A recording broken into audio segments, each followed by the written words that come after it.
Clear to engage. Time on target. 5 mics. Out.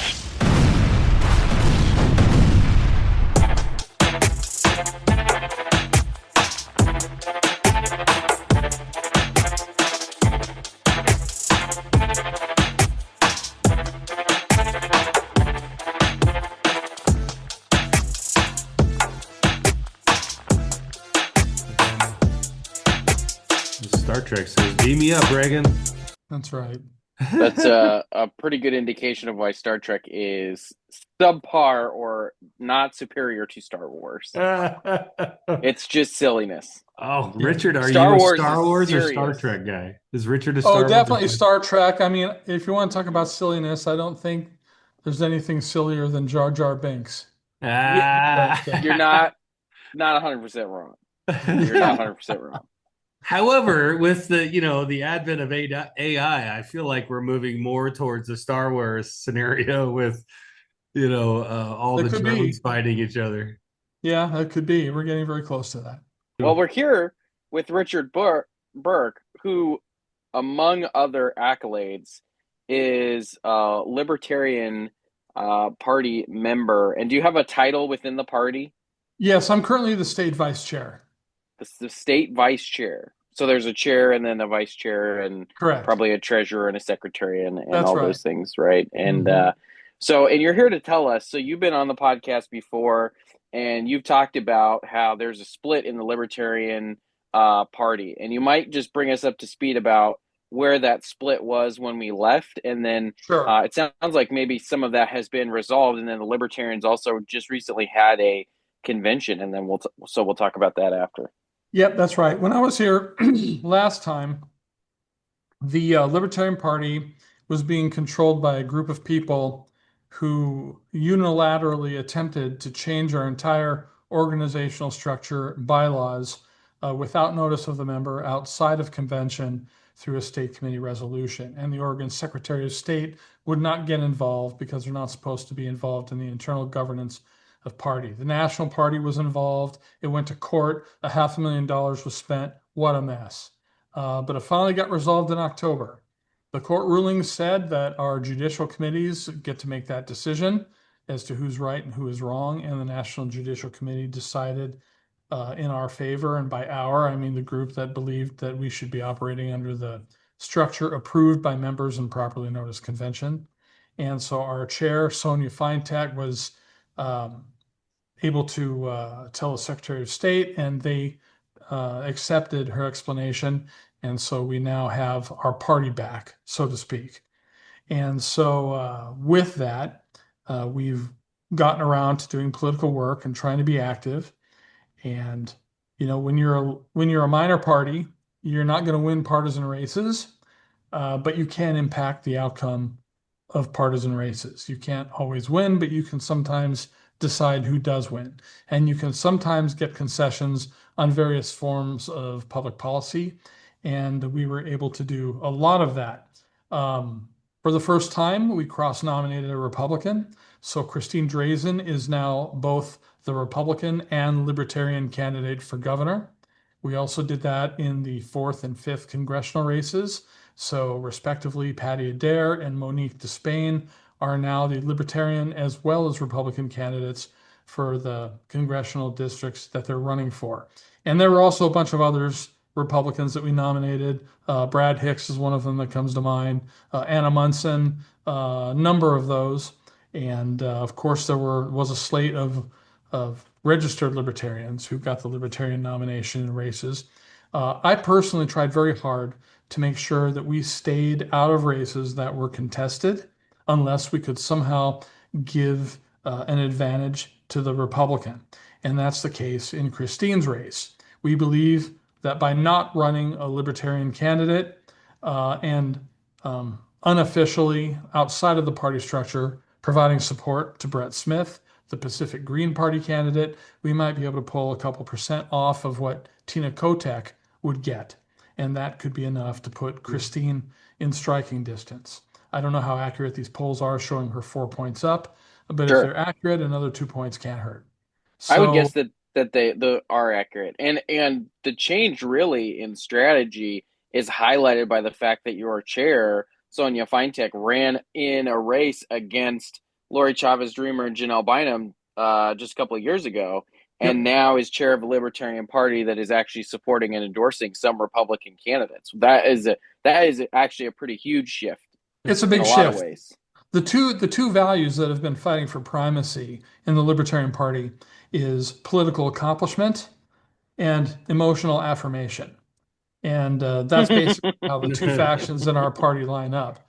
And the political accomplishment thing is ascendant. One interesting thing that's happening right now is that there are some of our members who are very concerned about the National Guard. They support a movement called Defend the Guard, saying that the president cannot federalize the National Guard without a declaration of war. And one of them, Will Hodges, decided to run in House District 52, which is a very sensitive district. But he is now offering to withdraw from that race if Christine Drazan, Monique Despain, and Patty Adair were to sign off on aspects of Defend the Guard. So that is another way to move policy forward without actually winning elections. And then in the spring, we're going to be working very hard to elect people to local nonpartisan office, to build a farm team and start building networks of volunteers and donors so we can start to then run credibly for like city council races and county commission races. And, I think that if we ever get to the point where we could elect 3 or 4 state representatives, as we've done in other states, we could be in a position, if we had roughly even governance between Republicans and Democrats, to be the tail that wags the dog. And so that's sort of the long-term strategy. But for now, it's November of 26 that we're looking at, and we want to see a Republican governor.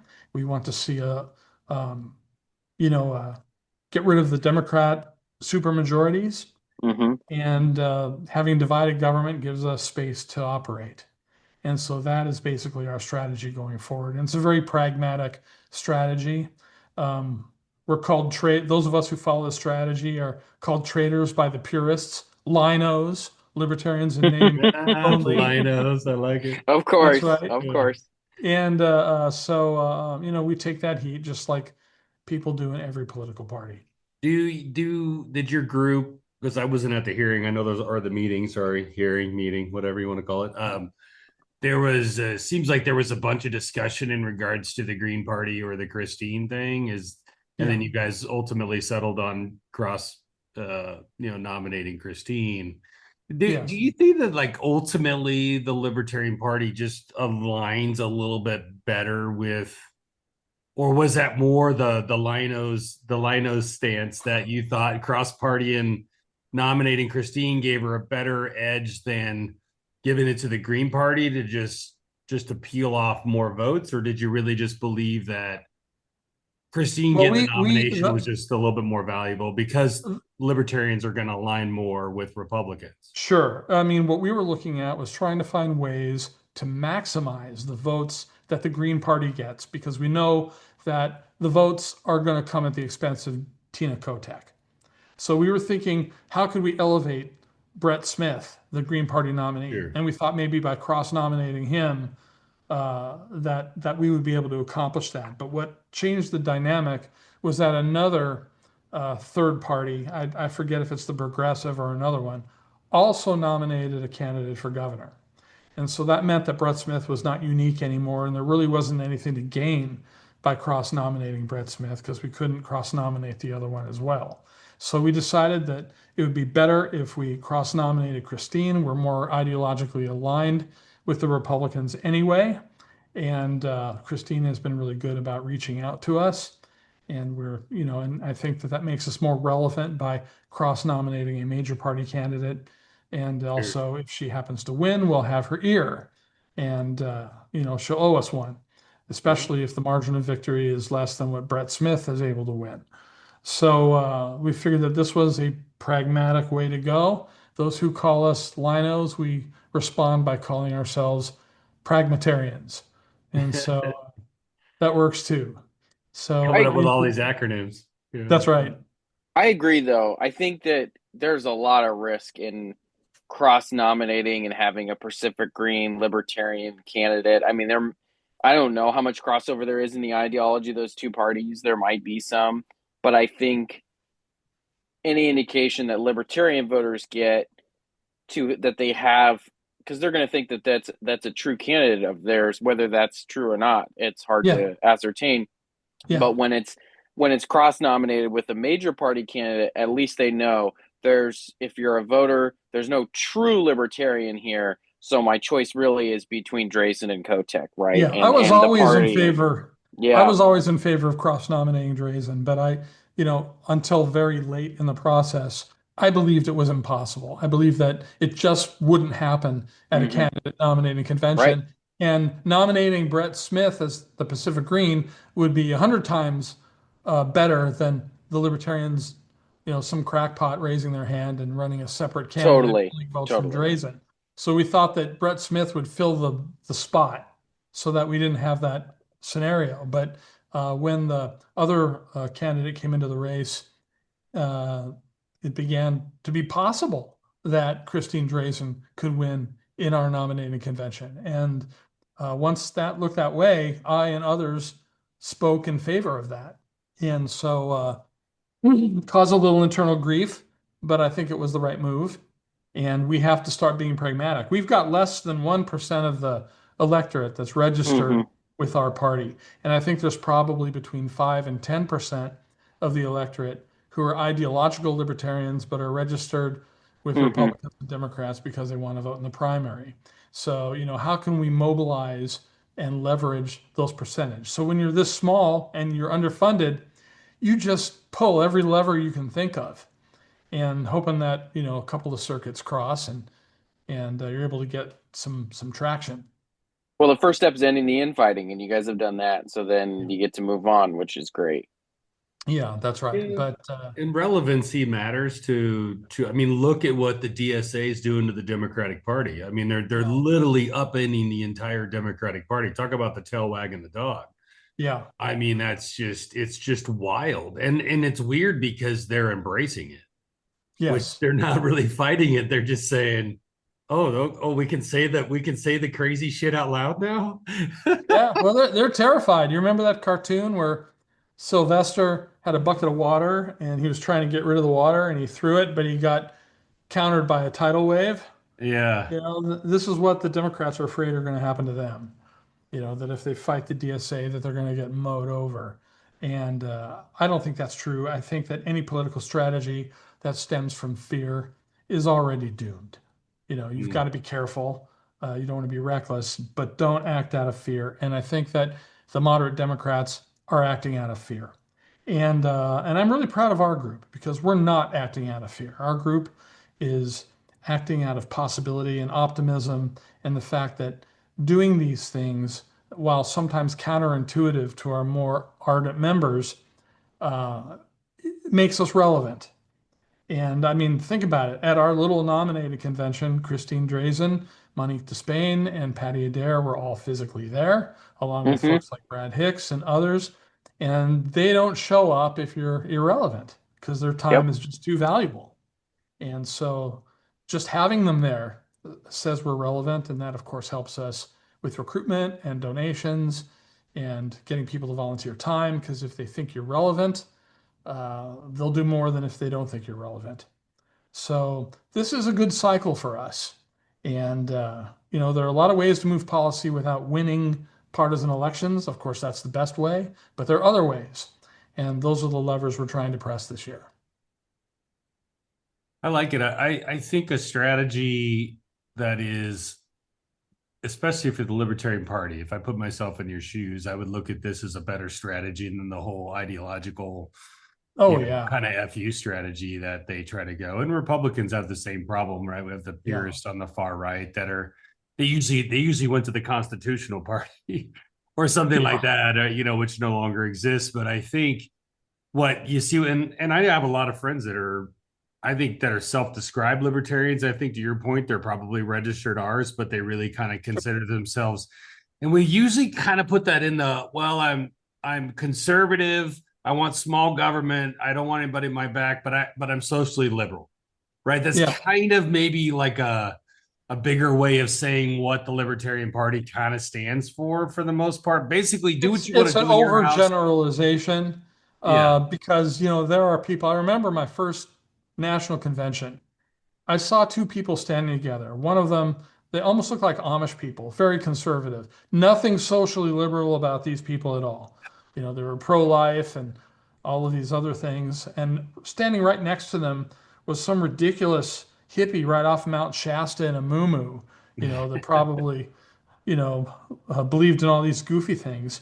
And what I thought was interesting is that their beliefs were totally opposed to each other.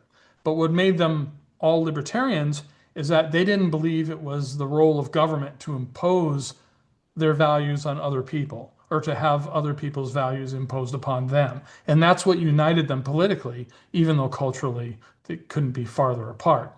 Yeah. And so there are a lot of people, I think, in Oregon that feel this way. And, we haven't given them a strong enough reason to register libertarian. And that's okay. And so we've tried to be inclusive. And that's why people can pay $50 a year in LPO dues without changing their voter registration. And they get a vote at our business conventions in March. For the ideologically pure, we make sure that they understand that the candidate nominating conventions, only registered libertarians can cast votes. So these votes for Christine Drazan, Patty Adair, and Monique Despain, and Brad Hicks, and others all came from registered libertarians. There were not Republicans voting at this convention. And I think this shows a step toward political maturity, which has been part of the Libertarian Party's problem. They've been politically immature. I think they're starting to come along now, and they understand that the path to relevance is not always a straight line, that sometimes backward steps go with forward steps. And I think this is a big change of thinking of the LP. And I think it's going to lead to good things. We don't see Republicans as the enemy. We see statists as the enemy, whether they're Republicans or whether they're Democrats or anything else. And if you're not a statist, no matter what letter is next to your name, the Libertarian Party is your friend. You hate the uni party, as they like to call sometimes the D's and the R's, right? Where they're the same to the point Congress. Where you're statist. Yeah. Yep. That's right. So, it's about freedom and responsibility. They're two sides of the same coin. Freedom without responsibility is license, and we don't support that. You've got to be responsible for your actions.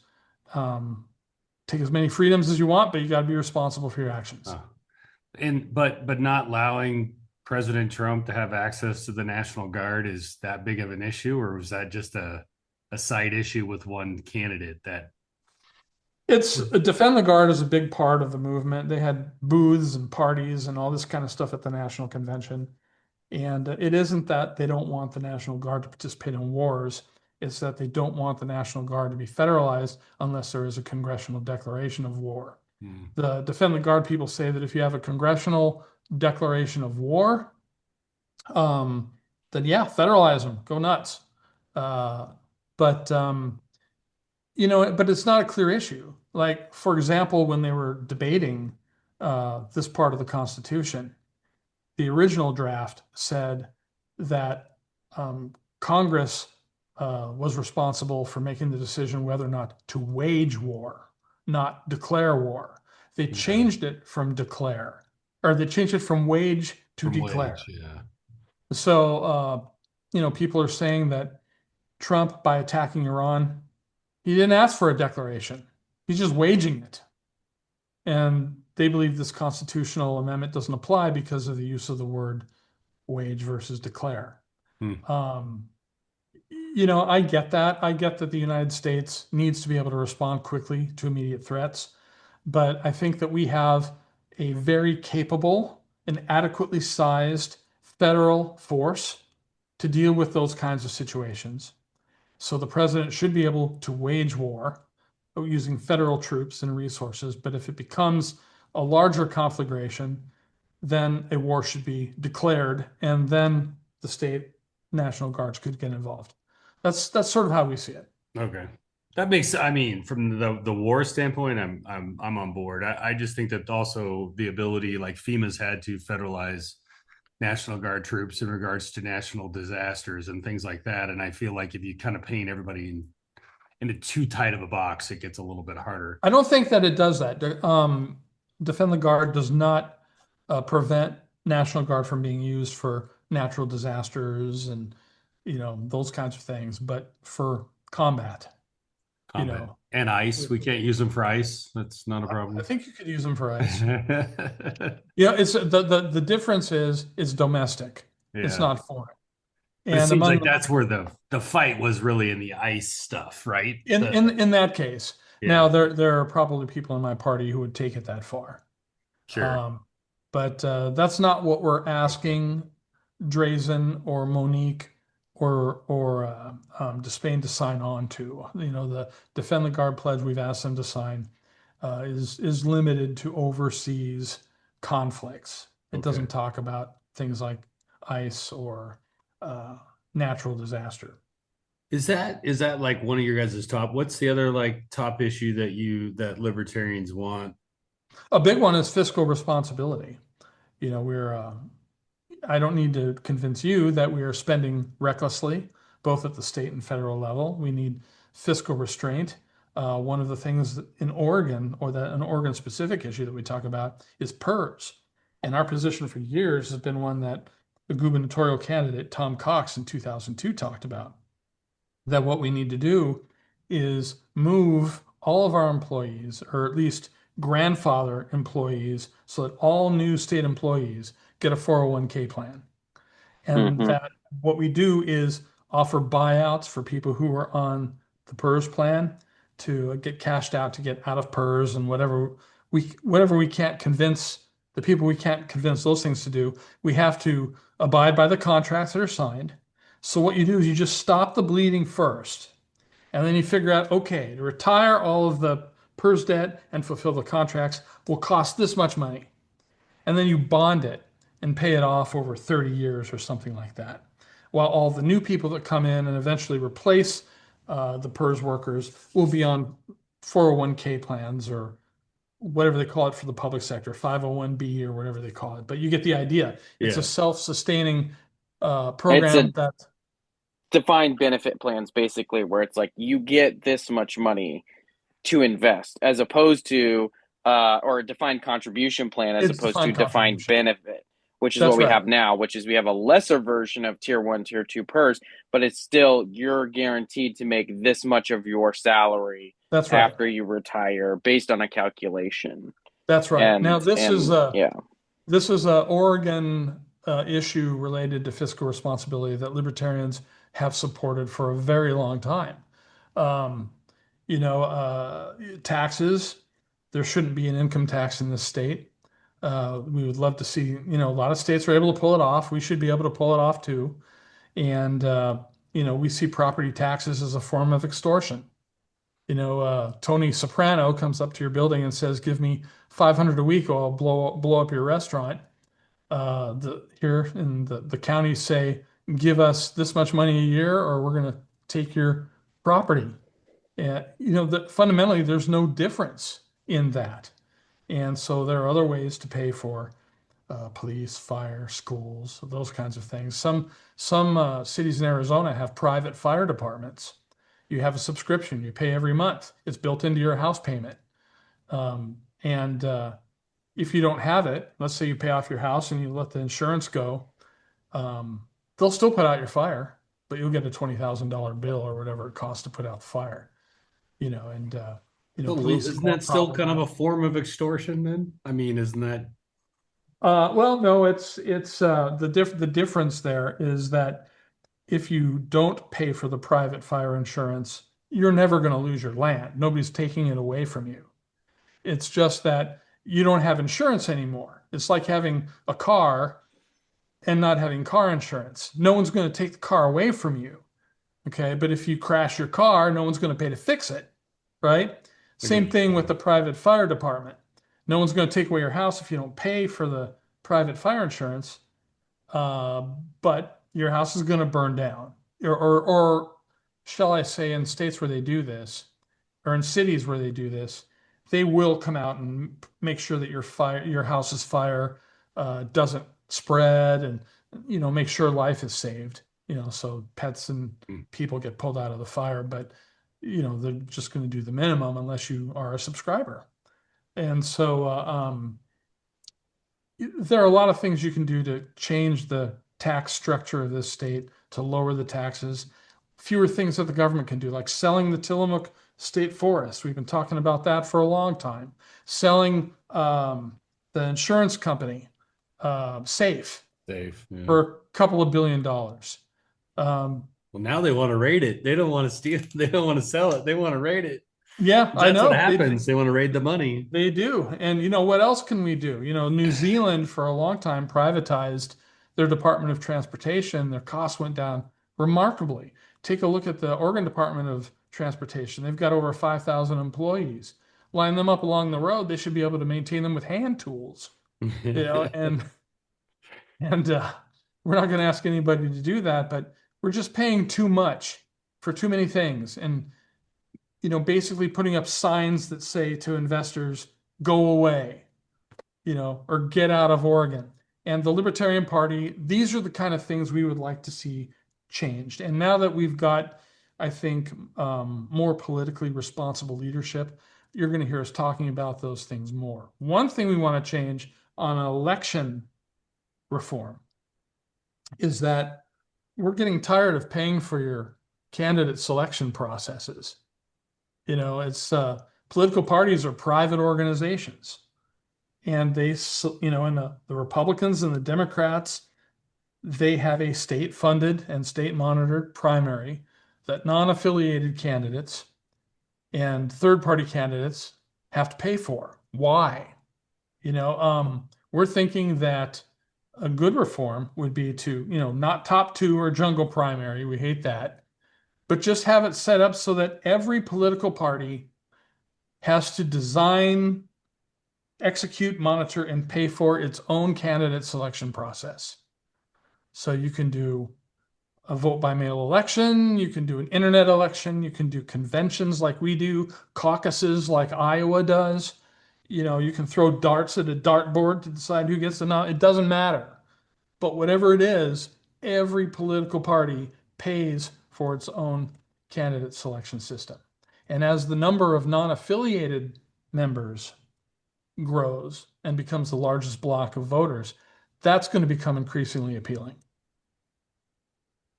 I'm not opposed to that. I don't think that's a bad idea. I think that if we're going to block and not have an open system where you can vote for whoever on primary day, right, or election day, then, and we're going to keep it as a closed system, I think there's some validity in saying, well, if you want a closed system to elect your people to move forward, then you pay for it. Why should the state have to pay for it? Yeah, that's right. I think part of the reason that it sounds unfair and where I disagree is because the reason that this political process is the way it is now is because parties used to choose candidates in ways that the voters found unfair, in the sense that it was only reserved to top level people, and there was rampant amounts of corruption. That's right. So you decorrupted the process by forcing it into a place where every registered voter that was a member of that party was allowed to participate. Now, are there ways that could be adjusted? Sure, definitely. But I think wholesale saying that the parties have to run it themselves does drive you back down that road some ways. And so I think maybe the parties just need to be more involved in the pay-fors. I think that there's a lot of potential for that. But Absolutely. Wouldn't the independent party, so then in that way of thinking, I think the independent party is corrupt. And I think that they do. No, they are. So 100%. With that similar thinking, then they should have their party should do their stuff at the same time Republicans and Democrats do. Well, and I think the question has always just been, where do you lay that cutoff? Because the cutoff for that is between minor and major parties. So when they were a major party, the state did run their elections.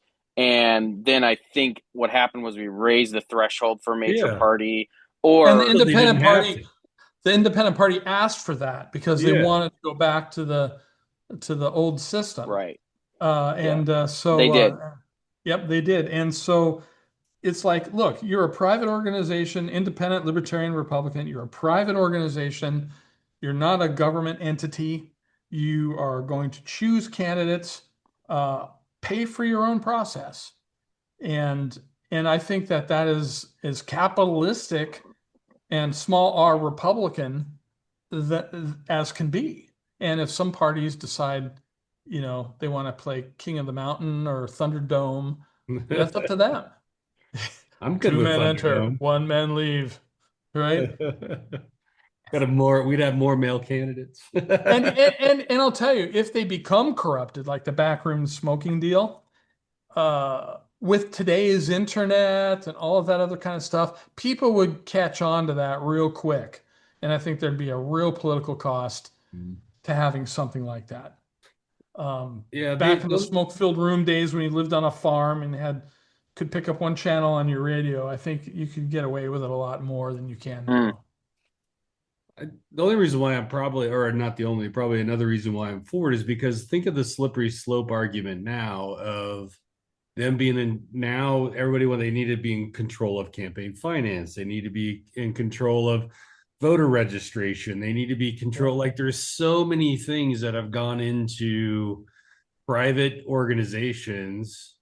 Yeah. Running their own elections. I mean, at the end of the day, I think, I even think general elections should be able to have more than two candidates in general. I mean, why can't you do? five you people can have, run for a state house seat, right? It just seems silly Yeah. without even having a party nomination. Well, that's what Nebraska does. They have a nonpartisan unicameral legislature, and running for the state legislature is like running for water board. But that's one way you can go. I don't have a problem with the state running the general election and having I a agree. They have to distinction. do that. And what's that? They have to do that. They have to They run have the to do general that. election. I mean, And I don't have a problem with, there being minimum standards to become a political party. The process that I'm advocating, essentially, there would be no major parties or minor parties. There would just be parties that are big and parties that are small. Right. And, they would each nominate their nominees who would go to the general election, which would be a state monitored system. Because after all, the people that go to the general election ballot, they're just nominees. They're nominated, right. Proposed. And, so that's something that we're going to be working on. We think that it'll take several legislative sessions for that to bite. That's good. I think there's some merit in it. I think, if the Republicans could have their primary in January and Democrats could do theirs in freaking August if they wanted to, because we know Democrats need to wait till the end because they got to figure out all the shit that come out of the closet first before they do their primaries. We have until August 25th. Yeah. Minor parties right now. I imagine that would be a universal deadline for any political party. But I'll tell you what I think would be awful would be if we had a top two jungle primary. Having districts with 2 Republicans, 2 Democrats, or, if one district is so Democrat that the Republicans or Democrats don't even try, that you might get a third party candidate in some of those races. But, I think that kind of a system would be very destructive to the idea that you should have a variety of perspectives to choose from. But we're going to get that if we don't make a change, because the number of non-affiliated voters is now, I think it's now the largest block of voters in the state of Oregon, and it's continuing to grow. And these people are not going to be sympathetic to state-funded primary elections for political parties they don't belong to. And so it grows artificially because everyone's automatically registered to vote. None of these people are paying attention. That's why I say NAV stands for not actually voting. These guys aren't even paying attention. They just toss their ballot as soon as it gets here. They do not have any interest in being registered, but they also aren't going to take the time to go to the state and deregister or even check the no box. I mean, that's the one part of the whole argument I get, is that they're an increasing part of the electorate. but only Yeah. because of dumb policy choices that have been made. If we That's true, hadn't but have let's say done you're motor right. voter, most of them would still be unregistered Yeah. people. Well, let's say you're right. Let's say that half of the non-affiliated voters aren't voters at all. Or even let's break it down further, a third. Okay. The fact is that that's a big number. Sure. And both Republicans and Democrats, and I would guess the minor parties too, are given population electoral growth relative to electorate growth, they're losing. You know, the numbers are dropping. And the Absolutely. NAV voters, even the ones that are voting, it's a big block. And so what I'm saying is, if you do not want to have a jungle primary, you need to get ahead of it. You need to get ahead of it before the NAV block is so large that the Republicans and Democrats and minor parties will lose control of the issue, and we end up with a jungle primary. And I think that this like proposal, California, basically, where like just for the listeners, like California, where you get somebody like Spencer Pratt. Well, what happens is he just gets X'd out in a jungle primary, and 2 Democrats move forward to the general, and you Right. you basically lose any sort of conservative voice at all in that discussion. Right. And now it's who can give away more free shit to Yep. people in LA to win the mayor's race. So, and that's I don't want to see that happen to Oregon, and Oregon is primed to be plucked by people who love jungle primaries. And so I'm hoping that both of you will join me in proposing and advocating for an electoral change like this all these pledges. to save our process, not to destroy it. Turnout in the 2024 general election among non-affiliated was 56%. So Yeah. about half of them are voters. Bad. Half of them are not. It's not bad. Yeah, that's still a big Herkin number of non-affiliated voters. Yeah, you get about 600,000 of them that are engaged. So they would be the third largest political party after the Democrats and then the Republicans, essentially. Right. That's of right. voters, of actual voters. Remember how remember how much smaller it used to be 20, 30 years ago? Oh, yeah, absolutely. NAVS was much, much smaller. Wow. Oh. Yeah. I used to be a lot smaller 20, 30 years ago. Yes. Thanks, Richard. This was enlightening to have you on and talk about your guys' process. I think it's cool to see. I think there's a place for third rail candidates, third party candidates, whatever. Cross party nominations are good for if they're for a reason. And I think that's neat to see the Libertarian Party actually having some real leadership there. I think that's great. So, well, once you take the aluminum foil hats off, you can actually get something done. Yeah. I mean, there's a few issues the Libertarian Party still holds on to that I just think seem to be kind of silly, but yeah, I would agree with that. And but generally speaking, I like less taxes, and I kind of tend to agree with you on the whole idea that income taxes. I just hate regressive taxes. Pay off your property taxes, or get rid of property taxes and income taxes. Those, all those do is tax people on being successful, and I think that's just horrible. Thing to do. I think sales taxes and taxes along those lines, like paying fees to go do stuff. It's stuff I'm choosing to do or buy. Makes more sense than stuff I'm forced to do. So in Ukraine we own a small piece of property that my wife inherited from her grandmother, and they have a system there where they do have property taxes. They're very low, but if you don't pay them, they don't take your property. They never take it. You're there for as long as you want to be. What they will do is make an assessment on your property when you sell it, but even that is capped, so you're never going to be in a situation where you sell your house and you don't get any money. And if a country is screwed up as Ukraine can pull that off, we should be able to do it too. Yeah, they do that in wartime. Yeah, they did in wartime. We're going to be there. My wife and I are going to go to Ukraine on the 25th of this month. You can't fly into Ukraine. You've got to fly into Warsaw or someplace like that. And then you take a bus or a train. And we're going to go to Kyiv for a few hours. Hopefully it'll be in daytime.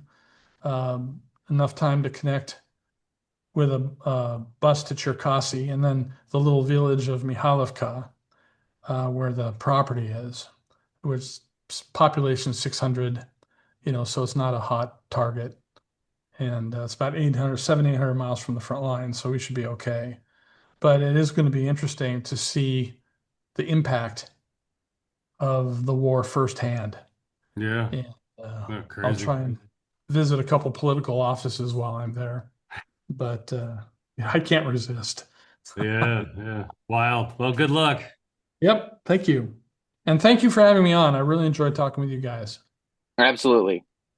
Yep. Wow. I was hopefully stay safe in Kiev. That would be, I don't know if I'd want to go there right now. Flying drones and all that sort of stuff, it's pretty wild. Somebody we both know, the chief prosperity officer, actually did that trip like a year ago. So when it was probably more dangerous. So, but I agree. I wouldn't go. Well, I'm sure he had a delegation with him, being the chief prosperity. No, he went on his own. No, I think it was a delegation trip, actually, now that I think about it. Hey, speaking of, where are they now? We have a quick update. So do you remember not that long ago when Lori Chavez-Dreamer resigned as the Department of Labor head, as the Secretary of Labor? Well, supposedly, and this was according to the White House at the time, Stephen Chung 47 tweeted that she had left to take a job in the private sector. And that was in April. We now know that Lori Chavez-Dreamer has just tweeted she's become a senior advisor at Think Big Public Affairs. So I don't know what they're paying her. I don't know where her job is, but apparently it's better than being the Secretary of Labor. Unless, of course, the scandal was true and she was pressured into resigning and they made up a reason for her to leave, which I have no way of knowing if that's true or not. But this is where she ended up. So be interesting to see what comes from it. I never know she'd done PR before, so I guess good for her. Well, I mean, I'd imagine she's did a lot of speaking engagements. So, if that's what they want her to do, I mean, there's lots of different things to do in PR. PR is just sales, really. You're just selling things, not directly. You're selling ideas. Sure. Yeah, we'll find out what happens. Whatever. I guess once you're a presidential appointee to a cabinet, I mean, there's whatever happens, no matter what, there's some value out of that to any firm, right? There has to be some value to be able to say that you have a cabinet secretary on your PR. Absolutely. So I don't really care who you are. So, when you think about it from that perspective, like if you were to say, hey, Reagan, we're going to have a cabinet secretary join our, consulting firm, you're like, can't imagine that's bad for business. No, and this is what happens with Congress people all the time. I mean, it makes sense. It's the type of exit that you do. I am just surmising that it's possible that it's not a more attractive job than Secretary of Labor, and it's only something you do after you're forced out of your job. Yeah. Now, it may not be. It might be such a great job, and being Secretary of Labor may be a total headache. However, I also just pulled up this headline. It says that the Labor Department Office of Inspector General is still investigating claims against former Labor Secretary Lori Chavez-Dreamer 8 months after the allegations first surfaced. The Department of Labor Inspector General Anthony Despacito told Bloomberg Law in May that the investigation was complete and the report would be finalized by the end of June. But the IG's office officials said last week investigators are still working on the probe with no estimated completion date. So we haven't heard where they're at. So I don't. We'll keep an eye out. Obviously, hopefully we'll hear how this ends eventually, but not today. Yeah, and I'm sure we'll never hear how that ends. So it seems like all those things just go away. They typically do. The other headline that I saw, I don't have a link for it right now, but the board that's supposed to be working on their report for universal health care, that was due September 15th, and magically they've pushed it back to December 1st. And, again, surmising, there's no way to know, but there's just a major election that takes place in between those two things. And the only thing they have left to figure out with universal health care really is how to pay for it. And so maybe they don't want to slap a giant tax on a big report and say universal health care right before the election. They want to do that after the election. Kind of like that Hillsborough moratorium on data centers that was for 120 days. Oh, after the election. And I saw a headline that there was, and that's fascinating to me too. I saw another headline that said there were a couple of data center projects in Hillsborough that still got submitted days and hours before they did that, which makes me think that somewhere, somehow, at least one person engaged in the making of that decided that they were going to leak it to certain people that had projects, maybe. Or maybe these people submitting their projects just got lucky. Usually not, but it's always possible. Better to be lucky than good. So anyway, fascinating stuff all around here in government.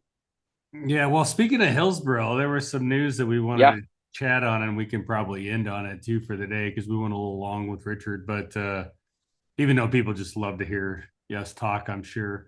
But you wanted to talk about Senator Salmon. Yeah, so there was a situation where she's at a public event. I think it is described as a public forum where a guy named Pedro Garcia Balderrama allegedly got up, launched himself into a diatribe, grabbed Solomons glasses off of her face and threw them in the bushes. So I'm assuming this is an outdoor event. So anyway, he gets arrested on disorderly conduct 2. He's not held, he's released. But one of the crazy things about this is, so you see, of course, legislative leaders, they send a press release, Republicans, Democrats alike, saying this is unacceptable and we can't have this, and it's not Oregon-style debate. Meanwhile, Myrna Munoz says, quote, "I'm so concerned of the jump status quo politicians jump to. Due process is dead if this person is publicly condemned for throwing some glasses while we are being raped, caged, kidnapped." And then in all caps, "We have been fighting to stop political violence." And so again, I'm just like, you're a teacher that works for an Oregon school district. Like, who is caging and kidnapping and raping, in Oregon and not being arrested for it? And of course, I'm certain she's talking about things that aren't even occurring in Oregon. So it's so odd. It's so strange.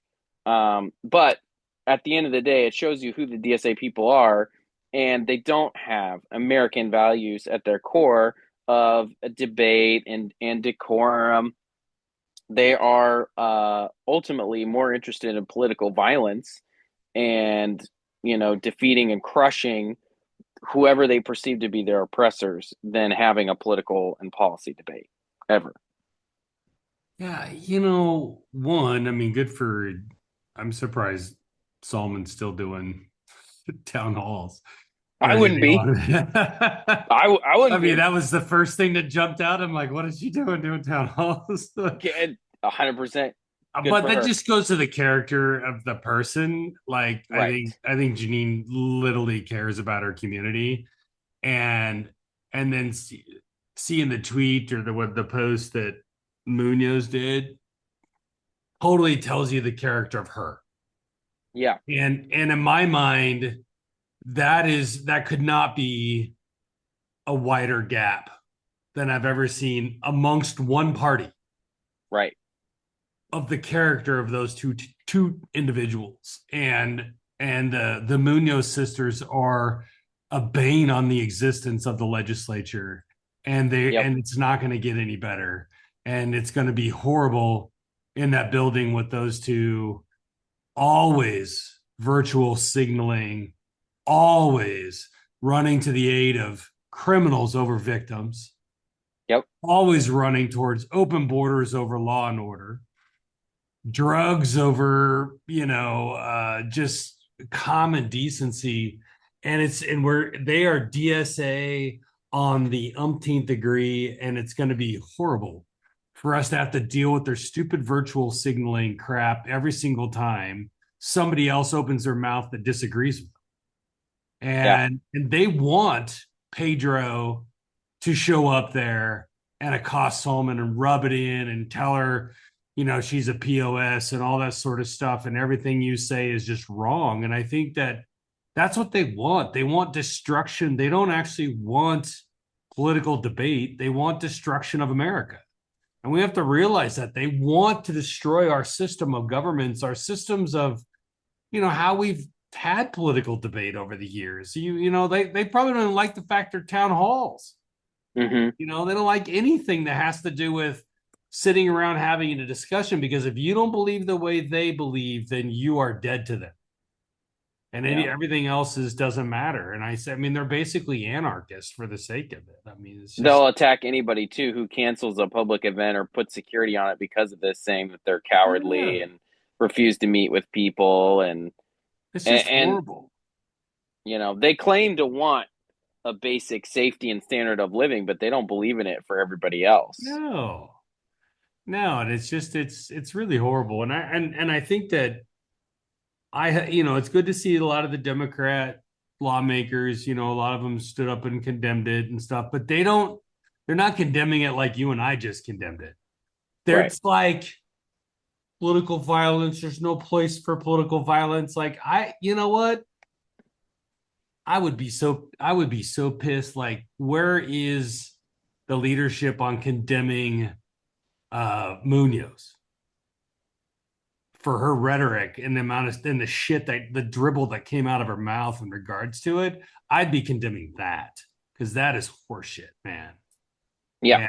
And that's the kind of thing. And if you allow stuff like that to happen, what happens is that you just kind of keep wedging out that Pandora's box or whatever it is, where you become afraid, because now all of a sudden the next person says, well, it doesn't matter what my political decorum is. I can say whatever the hell I want, and then it just gets worse and worse and worse. And then all of a sudden they're going to be, throwing tomatoes in the, at the legislators while they take floor votes, like it's, where does it end? And I just think you got to have political decorum, and parties got to police themselves, man. It always seems odd to me, and this happens a lot on both the right and the left, that it's happened over the years, and I could probably lay out a number of these things that happen, is when somebody goes through some sort of internal issue or whatever, it seems like the party that it happens to, more people on the opposite party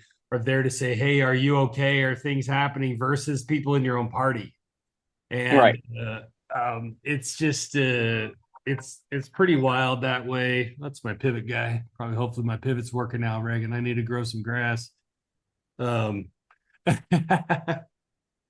I just really think that we need to put a stop to this. And we talked about it earlier, and I'll finish with this thought, because I'm kind of all over the place on it. But the point I want to put on it is the Democratic Party is allowing the DSA to take them over.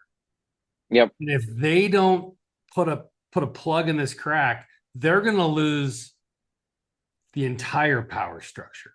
They want to be in charge. And at some point, normal people are going to say, you people are crazy. And now I'm going to finally vote Republican, and you can call us Trumpers and MAGA all you want. But at some point, people are going to say it's enough, and the pendulum is going to shift. So if you want to be in control, you better tap down your crazies. And right now, your DSA crazies are kind of getting crazier. So.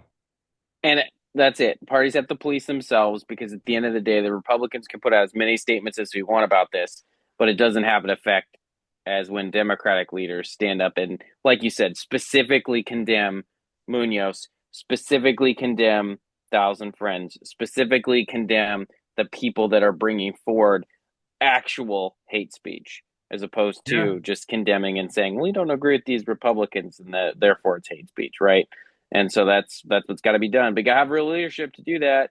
Both parties severely lacking often in that category of real leadership. It really is. It's important, that we maintain, because I think that's part of what freedom is, and our constitutional republic and everything we built on is like, have the political debate. It's fine. Like maybe we're better at it, Reagan, because we're in the minority party and we've been for a long time, so we're kind of used to losing. Yeah. Oh, guaranteed. We're losing the political argument. But I just think that Democrats gotta learn a little bit more. When you're in power, and if you want to stay in power, you need to police your crazy left, and you're not right now, and it's gonna bite you in the ass, and it might cost you the governor's race. And that's what you're seeing. You're seeing, right, craziness kind of taking over the politics, or the policies are taking over the politics, which could cost you the governor's race in a Trump midterm, which I wouldn't think would be possible. So it may not still be, but it looks more possible every day. We see more about this DSA stuff and Al Said and all this sort of craziness that's happening nationally. I think this has got to be swinging, not swinging in big chunks, but it's got to be itching away at people to say, geez, I just can't vote for Democrats anymore, right? So I hope, but we'll see. Exactly. I could put out Pedro Garcia Balder's cell phone number and let everybody call him, but that would not be right of me, would it? Nope. It would not. Yeah. So funny. It calls him, I looked up his voter stuff on there. It calls him a swing voter, but he's only voted ever once in the general election in 2018. That sounds exactly like the type of people we're dealing with right now. Yeah, that's the good part about these ones is, they tend to not be. I mean, he doesn't even qualify as a 1 of 4 voter. Oh, good times. Yep. All right, man. All right. I'll get back to your wildfire meetings and all the other stuff that I'm sure you have going on. I'm going to go back to chewing some more smoke. Okay. Get that pivot fixed. You can grow grass and defend your house if need be. Well, at least it's dirt now, so I got that part. I got a pretty good fire line around it. There you go. Yeah, awesome.